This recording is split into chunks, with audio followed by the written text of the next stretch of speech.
Chapitre 2. La louve.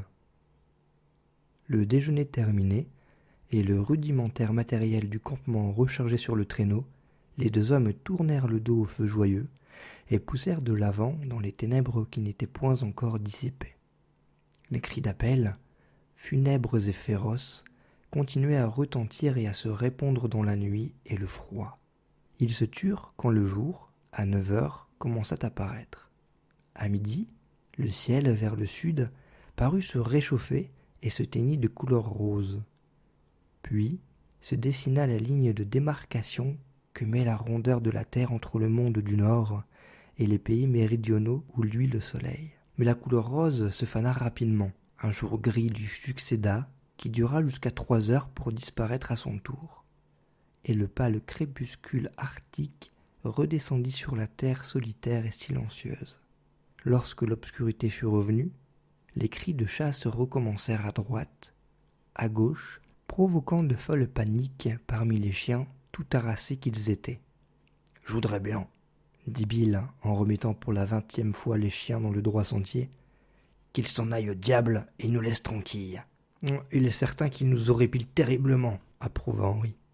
Le campement fut dressé comme le soir précédent. Henri surveillait la marmite où bouillaient des fèves lorsqu'un grand cri poussé par Bill et accompagné d'un autre cri aigu, de douleur celui-là, le fit sursauter. Il releva le nez juste à temps pour voir une forme vague qui courait sur la neige et disparaissait dans le noir.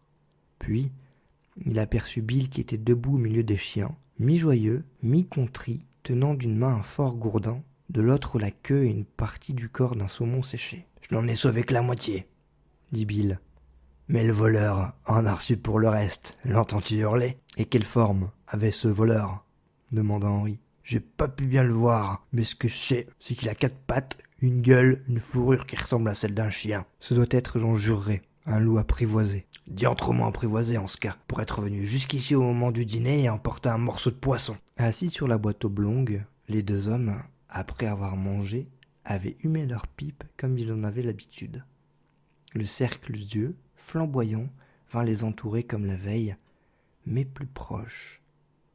Bill se reprit à gémir. « Dieu veuille qu'il tombe dans une bande d'élans ou quelques autres gibiers et qu'il décampe à sa suite. Ce serait pour nous un vrai débarras. » Henri eut l'air de n'avoir pas entendu, mais, comme Bill faisait mine de recommencer ses plaintes, il se fâcha tout rouge. « Arrête, Bill! Tes couassements! Tu as des crampes d'estomac, je te l'ai déjà dit. Est-ce que tu fais divaguer? Avale une pleine cuillère de bicarbonate de soude, ça te calmera, je t'assure. Et tu reviendras d'une plaisante compagnie. » Le matin suivant, d'énergiques blasphèmes proférés par Bill réveillèrent Henri. Celui-ci se souleva sur son coude et, à la lueur du feu qui resplendissait, vit son camarade entouré de chiens, qui agitait dramatiquement ses bras et se livrait aux plus affreuses grimaces. « Hello !» appela Henri. « Qu'y a-t-il de nouveau ?»« Grenouille a décampé, » répondit Bill. « Non, je te dis que oui. » Henri sauta hors des couvertures et alla vers les chiens. Il les compta avec soin, après quoi il se joignit à Bill pour maudire les pouvoirs malfaisants du Wild, qui lui avait ravi un autre chien. « Grenouille était le plus vigoureux de la troupe, » prononça Bill. « Et celui-là n'était pas un chien fou, » ajouta Henri. Telle fut, en 2 jours, la seconde oraison funèbre. Le déjeuner fut mélancolique, et les 4 chiens qui restaient furent attelés au traîneau. La journée ne différa pas de la précédente. Les 2 hommes peinaient sans parler. Le silence n'était interrompu que par les cris qui les poursuivaient et s'attachaient à leur marche. Même panique des chiens, mêmes écarts de leur part hors du sentier tracé, et même lassitude physique et morale des 2 hommes. Quand le campement eut été établi, Bill, à la mode indienne, enroula autour du cou des chiens une solide lanière de cuir à laquelle était lié, à son tour, un bâton de 5 à 6 pieds de long. Le bâton, à son autre extrémité, était attaché par une seconde lanière à un pieu fiché en terre. De chaque côté, les joints étaient si serrés que les chiens ne pouvaient mordre le cuir et le ronger. « Regarde, Henri, » dit Bill avec satisfaction. « Si j'ai bien travaillé, ces imbéciles seront forcés de se tenir tranquilles jusqu'à demain. S'il en manque un seul à l'appel, ouais, un seul, je veux bien me passer de café. » Henri trouva que c'était parfait ainsi, mais montrant à Bill le cercle d'ardentes prunelles qui, pour le 3e siècle, les enserrait. Dommage, tout de même, fit-il, de ne pouvoir flanquer à ceux-ci quelques bons coups de fusil. Ils ont compris que nous n'avions pas de quoi tirer, aussi deviennent-ils de plus en plus hardis. Les 2 hommes furent quelque temps avant de s'endormir. Ils regardaient les formes vagues aller et venir hors de la frontière de lumière que marquait le feu, en observant avec attention les endroits où une paire de yeux apparaissait. Ils finissaient par percevoir la silhouette de l'animal qui se dessinait et se mouvait dans les ténèbres. Un remue-ménage qui se produisait parmi les chiens les fit se détourner de leur côté. N'a qu'une oreille, gémissant et geignant, avec des cris aigus, tirait de toutes ses forces dans la direction de l'ombre, sur son bâton qu'il mordait frénétiquement à pleines dents. « Bill, regarde ça !» chuchota Henri. Dans la lumière du feu, un animal semblable à un chien se glissait d'un mouvement oblique et furtif. Il paraissait en même temps audacieux et craintif, observait les 2 hommes avec précaution et cherchait visiblement à se rapprocher des chiens. N'a qu'une oreille, s'aplatissant vers lui sur le sol, redoublait de ses gémissements. « C'est une louve !» murmura Henri. « Elle sert d'appât pour la meute. Quand elle a attiré un chien sa suite, toute la bande tombe dessus et le mange. » Au même moment, une des bûches empilées sur le feu dégringola en éclatant avec bruit. Effaré, l'étrange animal fit un saut en arrière et disparut dans les ténèbres. « Je pense une chose, » dit Bill. « Laquelle, s'il te plaît ? » « C'est que l'animal, vu par nous, est le même que celui qui était rossé par mon gourdin. Il n'a pas le pas léger. Il convient en outre de remarquer, poursuivit Bill, que sa familiarité excessive avec la flamme de notre foyer n'est pas naturelle et choque toutes les idées reçues. Ce loup en connaît certainement plus qu'un loup qui se respecte et qui devrait se connaître, confirma Henri. Il n'ignore pas non plus l'heure du repas des chiens. Cet animal a de l'expérience. Le vieux vilain, dit Bill en se parlant tout à lui-même, possédait un chien qui avait coutume de s'échapper pour aller courir avec les loups. Nul sait mieux que moi, car je le tuai un beau jour, dans un package d'élan sur Little Stick. Le vieux vilain pleura comme un enfant qui vient de naître. Il n'avait pas vu ce chien depuis 3 ans. Tout ce temps, la bête était demeurée avec les loups. Je pense, opina Henri, que tu as trouvé la vérité. Ce loup est un chien, et il y a pas longtemps qu'il mange du poisson de la main de l'homme. Si j'ai quelque chance, déclara Henri, nous aurons la peau de ce loup qui est un chien. Nous ne pouvons continuer à perdre d'autres bêtes. Souviens-toi qu'il ne nous reste plus que 3 cartouches. Je le sais, et je les réserve pour un coup sûr, tu peux me croire. Henri, au matin, ayant ranimé le feu, fit cuire le déjeuner, accompagné dans cette opération par les ronflements sonores de son camarade. Il le réveilla seulement lorsque les aliments furent prêts. Bill commença à manger, dormant encore.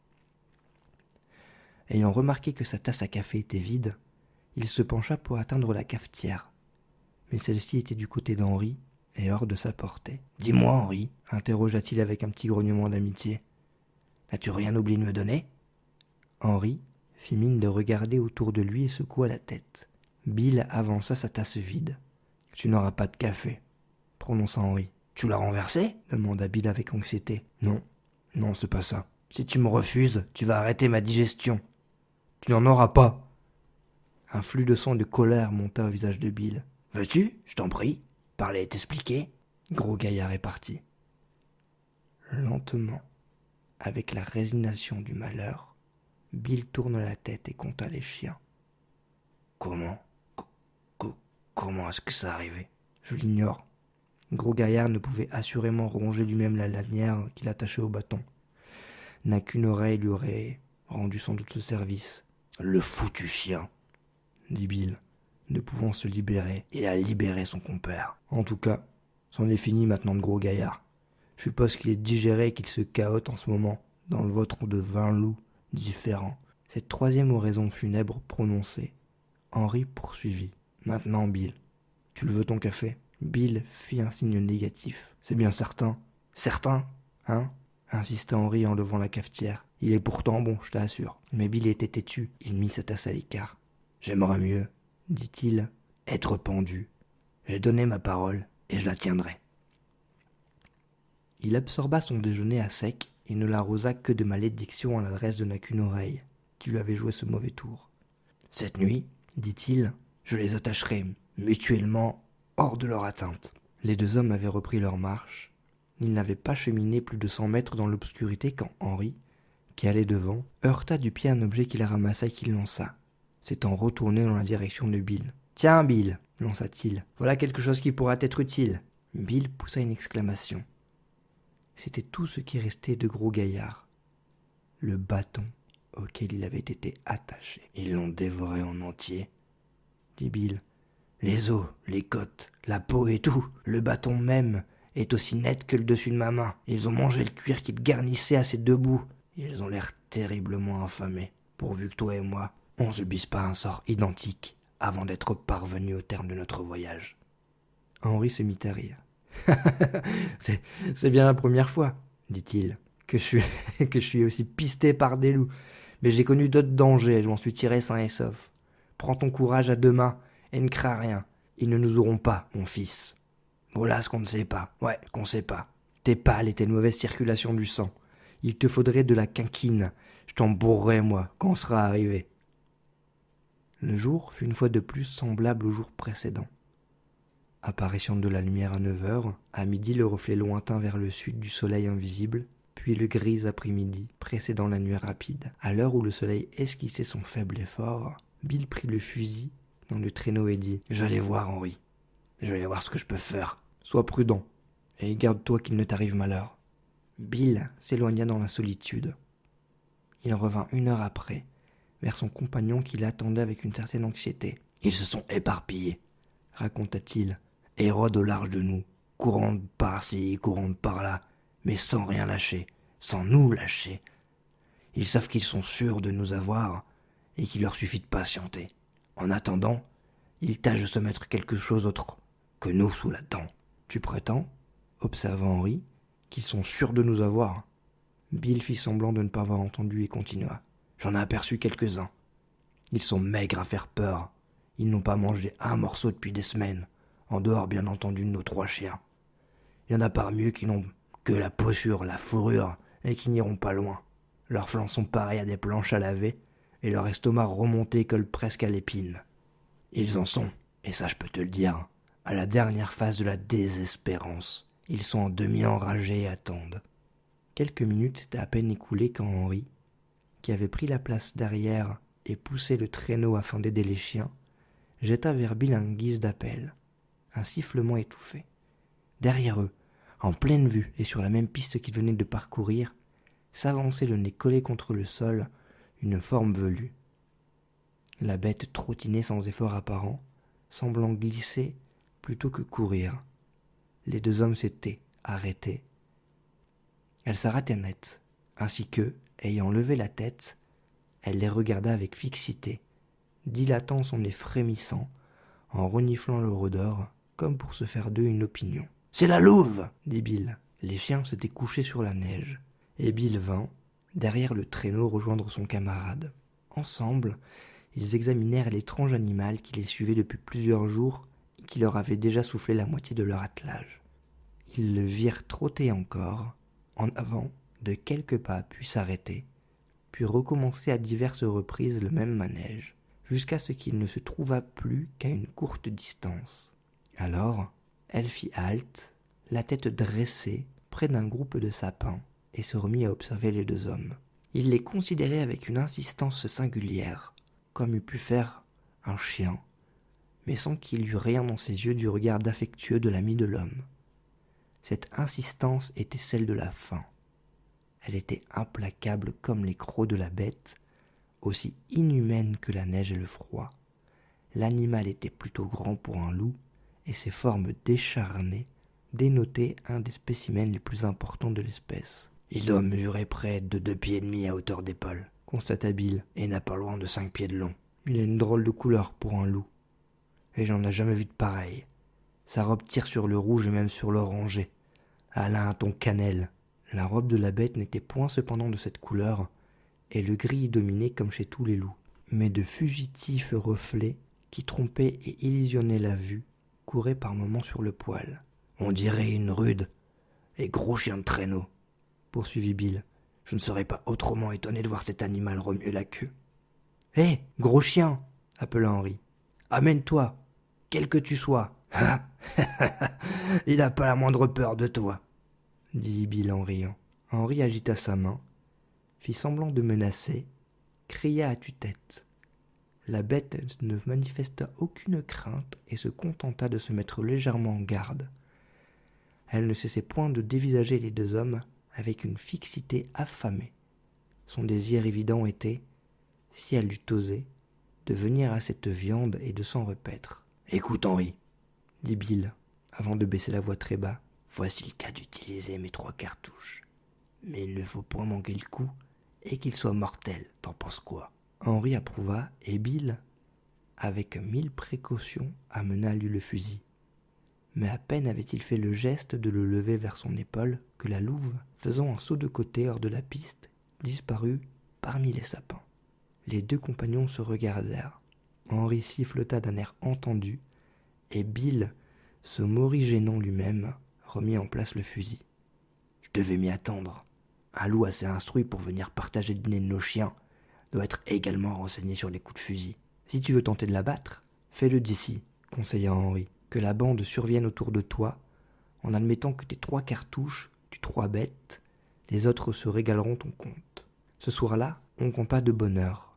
Les 3 chiens survivants avaient remorqué moins vite le traîneau et avaient été là plus tôt. Les 2 hommes ne dormirent que d'un œil. Le cercle d'ennemis s'était resserré encore. Sans cesse, il fallait se relever pour attiser le feu, afin que la flamme ne tombât point. « J'ai entendu des marins, » dit Bill, « me parler des requins qui ont coutume de suivre les navires. » « Eh ben, les loups, tu sais quoi, Henri? Les loups sont comme les requins de la terre. Ils s'y connaissent mieux que nous dans ce genre d'affaires. Ils savent que bientôt, bientôt ils nous auront. »« Ils t'ont déjà à moitié, » rétorqua Henri. « Toi qui te laisses aller à parler ainsi. C'en est un fait. Mais bon, dès l'instant, tu te déclares perdu. Tu es, rien qu'en le disant, à demi mangé. Allez, assez croissé, tu m'excèdes plus que de raison. » Henri tourna brusquement le dos à Bill, et il s'attendait à ce que celui-ci, avec le caractère emporté qu'il lui connaissait, s'irritât du bon penchant de ses paroles. « Mauvais présage, songea Henri, dont les paupières se fermèrent malgré lui. Il n'y a pas à s'y tromper. Le moral de Bill est gravement entamé. J'aurai fort à faire demain matin pour retaper ce garçon. »